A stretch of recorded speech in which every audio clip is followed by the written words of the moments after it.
పాలస్తీనాలో Gaza ప్రజల కష్టాలు కన్నీళ్లు అన్నీ ఇన్ని కావు. హమాస్ మిలిటెంట్ నిర్వాకానికి గాజా పౌరులు భారీ మూల్యమే చెల్లించుకుంటున్నారు. ఉన్న గూడిపోయి యుఎన్ ఏర్పాటు చేసిన గుడారాల్లో ప్రాణాలు అరచేతులు పెట్టుకుని బిక్కుబిక్కుమంటూ కాలం గడుపుతున్నారు. రేపో మాపో గాజాను ఇజ్రాయెల్ కబ్జా చేయడం ఖాయం. మరి ఇజ్రాయెల్ గాజాలో ఇంతలా రెచ్చిపోవడానికి కారణమేంటి?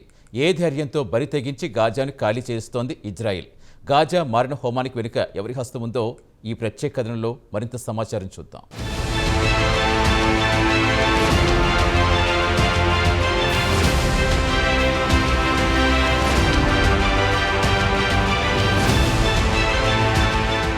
పాలస్తీనాలోని గాజా పౌరుల కష్టాలు, ముఖ్యంగా పసిపిల్లల ఆకలి కేకలు చూస్తే ఎవరికైనా కన్నీళ్లు ఆగవు. హమాస్ మిలిటెంట్లు చేసిన నిర్వాకానికి గాజా నగరవాసులు భారీ మూల్యం చెల్లించుకుంటున్నారు. ఉన్న గూడు పోయి యుఎన్ ఏర్పాటు చేసిన గుడారాల్లో బిక్కుబిక్కుమంటూ కాలం వెళ్లదీస్తున్నారు. ఇక త్వరలోనే గాజా నగరం నుంచి గాజా పౌరులను తరిమివేసి ఆ ప్రాంతాన్ని ఇజ్రాయిల్ కబ్జా చేయాలనుకుంటోంది. అక్టోబర్ 7లోగా గాజాను స్వాధీనం చేసుకోవాలని గట్టి ప్లాన్ చేసింది నెతన్యాహు సర్కార్. ప్రస్తుతం ఇజ్రాయెల్ గాజాతో పాటు చుట్టుపక్కల ఉన్న ముస్లిం దేశాలు ఇరాన్, లెబనాన్, యెమెన్లపై నిరంతరం దాడులు చేయడం వెనుక అమెరికా ఉందన్న విషయం బహిరంగ రహస్యమే. అయితే ప్రస్తుతం అమెరికా ప్రజలు కూడా గాజాలో మారణహోమానికి ఇజ్రాయెల్ కారణమని బలంగా నమ్ముతోంది. దీనికి అమెరికా గట్టి మద్దతు ఇస్తోందని ఇక్కడి ప్రజలు భావిస్తున్నారు. తాజాగా నిర్వహించిన ఒక పోల్లో 10 మందిలో 6 మంది ఇజ్రాయెల్కు ఎలాంటి సహాయ సహకారాలు ఇవ్వవద్దని ముక్త కంఠంతో ప్రభుత్వాన్ని కోరుతున్నారు.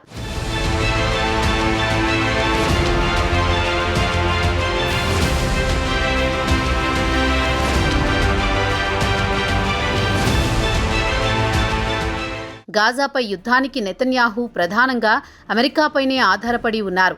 వెంటనే అమెరికా ఇజ్రాయెల్కు మిలిటరీ ఎయిడ్ను పూర్తి నిలిపివేయాలని అమెరికన్లు కోరుతున్నారు. ఇక అమెరికా మాజీ ప్రెసిడెంట్ జో బైడెన్ అధికారంలో ఉన్నప్పుడు గాజాలో ఇజ్రాయెల్ చేస్తున్న దారుణాలను చూసి కనీసం అసంతృప్తి వ్యక్తం చేసేవాడు, నెతన్యాహును మందలించేవాడు. ఇక ట్రంప్ అడ్మినిస్ట్రేషన్ మాత్రం బైడెన్ వైఖరికి పూర్తి వ్యతిరేకం. ఇక ట్రంప్ స్వయంగా గాజా నగరం మొత్తాన్ని ప్రక్షాళన చేయాల్సిందే అంటున్నాడు. గాజా ప్రజలను అక్కడి నుంచి తరిమేసి ఒక అందమైన రిసార్ట్ను ఏర్పాటు చేద్దామని పలుమార్లు తన మనోగతాన్ని వ్యక్తపరిచిన విషయం తెలిసిందే. ఇక వరుసగా గత 2 సంవత్సరాల నుంచి కొనసాగుతున్న యుద్ధం అమెరికా మద్దతు లేకుండా ముందుకు సాగలేదు. అమెరికా పెద్ద ఎత్తున ఆయుధాలిస్తేనే గాజాపై ఇజ్రాయెల్ దండయాత్ర చేయగలదు, ఎక్కువ మంది పౌరులను చంపగలదు. ఇప్పటి వరకు సుమారు 63,000 మంది పౌరులను చంపింది ఇజ్రాయెల్. ఐక్యరాజ్య సమితిలో గాజాకు సంబంధించి మారణహోమాన్ని ముగించాలని పలు దేశాలు ప్రతిపాదనలు తెస్తే అమెరికా మాత్రం ఓటీ చెప్పి గాజాలో మరిన్ని మారణహోమాలకు కారణమవుతోంది.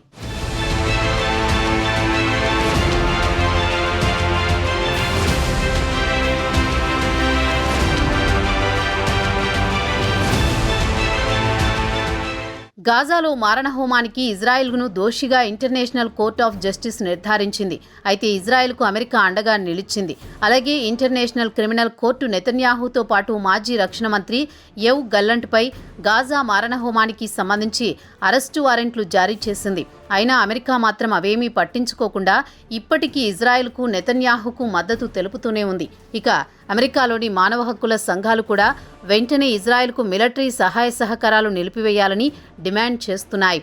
ఒకవేళ అమెరికాకు మిలిటరీ సాయం నిలిపివేస్తే ఇజ్రాయెల్ పరిస్థితి ఏమిటనే అంశం పలువురు నిపుణులు తమ అభిప్రాయాలు వ్యక్తం చేశారు.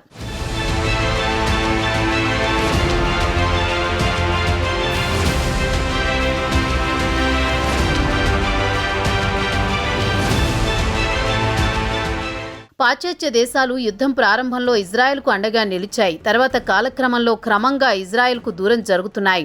ఇజ్రాయెల్ను ఆర్థికంగా అమెరికా ఆదుకుంటోంది. ఒకవేళ అమెరికా ఇజ్రాయెల్కు మద్దతు ఇవ్వకపోతే ఆటోమేటిక్గా ఇజ్రాయెల్ బలహీన పడిపోతుందని పలువురు నిపుణులు అభిప్రాయపడుతున్నారు. హైటెక్ ఆయుధాల కోసం ఇజ్రాయెల్ అమెరికాపైనే ఆధారపడుతోంది.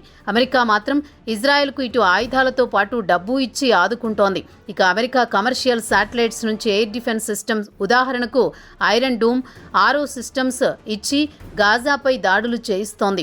ఒకవేళ అమెరికా ప్రజల ఒత్తిడికి తలగ్గి ఇజ్రాయెల్కు ఆయుధాలు, డబ్బు నిలిపివేస్తే ఇజ్రాయెల్ ప్రత్యామ్నాయంగా నాటో దేశాలతో పాటు యూరోప్ల నుంచి ఆయుధాలు కొనుగోలు చేస్తుందని చెబుతున్నారు. ఇక యూరోప్ విషయానికొస్తే ఇప్పటికే ఆయుధాల కొరతతో సతమతమవుతోంది. ఎందుకంటే రష్యా ఉక్రెయిన్ యుద్ధంలో ఉక్రెయిన్కు యూరోప్ భారీ మొత్తంలో ఆయుధాలు సమకూరుస్తోంది.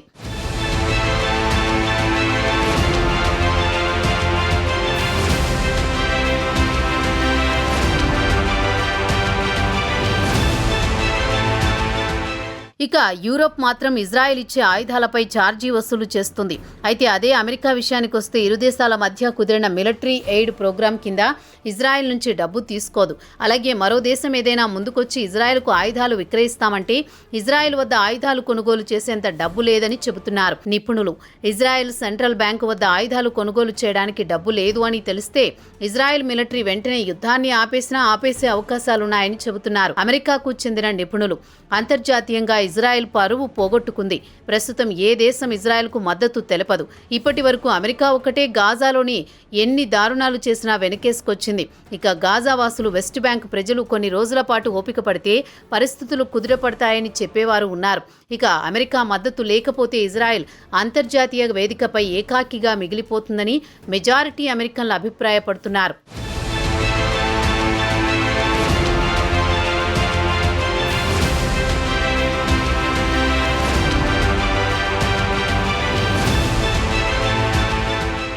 తాజాగా అందుతున్న సమాచారం ప్రకారం ఇజ్రాయెల్ గాజాను పూర్తిగా కబ్జా చేసే పనిలో పడింది. వేలాది మంది రిజర్విస్టు సైనికులను అలాగే గ్రౌండ్ ఫోర్సెస్ను ఇప్పటికే నగర శివార్లకు తరలించింది. హమాస్కు బాగా పట్టు ఉన్న ప్రాంతానికి ఇజ్రాయెల్ మిలిటరీని మోహరించింది. గత రాత్రి నుంచి ఇజ్రాయెల్ భారీ ఎత్తున బాంబుల వర్షం కురిపించింది. స్థానిక ఆసుపత్రుల సమాచారం ప్రకారం సుమారు 50 కంటే ఎక్కువ మంది పాలస్తీనియన్లు ప్రాణాలు కోల్పోయారని చెప్పారు. గాజా నగరవాసులను వెంటనే ఖాళీ చేసి గాజా దక్షిణ ప్రాంతానికి వెళ్లాల్సిందిగా ఆదేశాలు జారీ చేశారు.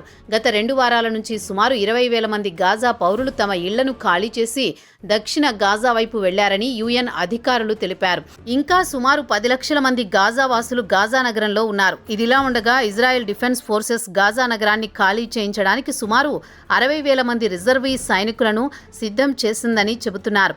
ఆపరేషన్ గిడియాన్స్ చారియట్స్ పేరుతో త్వరలోనే గాజా నగరాన్ని ఖాళీ చేయించడానికి రంగం సిద్ధం చేసింది నెతన్యాహు ప్రభుత్వం.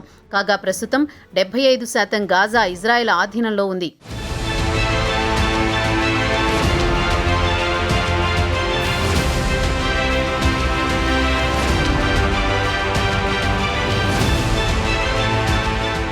ఇదిలా ఉండగా మంగళవారం నాడు ఇజ్రాయెల్ మిలిటరీ అధికారులు మాత్రం వేలాది మంది రిజర్వ్ సైనికులు డ్యూటీకి వచ్చినట్లు రిపోర్ట్ చేశారని చెప్పారు.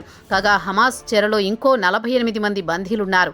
వారిలో 20 మంది బతికే ఉన్నారని, మిగిలిన వారు చనిపోయి ఉంటారని ఇజ్రాయెల్ మిలిటరీ భావిస్తోంది.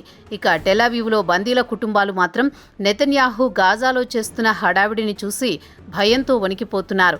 మీ వల్ల బందీలుగా ఉన్న తమ పిల్లల ప్రాణాలకు ముప్పు వాటిల్లే ప్రమాదం ఉందని వెంటనే హమాస్తో చర్చలు జరిపి వారి షరతులను అంగీకరించి బందీలను సురక్షితంగా తీసుకురావాలని ప్రభుత్వంపై ఒత్తిడి తెస్తున్నారు. టెలావీవ్ నగరంలో పెద్ద ఎత్తున నిరసనలు తెలిపినా నెతన్యాహు ప్రభుత్వం అవేమీ పట్టించుకోవడం లేదు. భేషరతుగా బందీలను విడుదల చేయాల్సిందేనని మంకుపట్టు పడుతున్నారు. మరి ఒకవైపు గాజాను ఆక్రమించే పనిలో నెతన్యాహు బిజీగా ఉన్నారు. మరోవైపు బందీల కుటుంబాల్లో మాత్రం భయం ఆవహించి హమాస్ చెరలో ఉన్న తమ పిల్లల పరిస్థితి ఏమిటని వారికి కంటి మీద కునుకు లేకుండా పోయింది. మొత్తానికి గాజాలో మాత్రం పరిస్థితులు క్షణక్షణం భయంగా తయారైంది.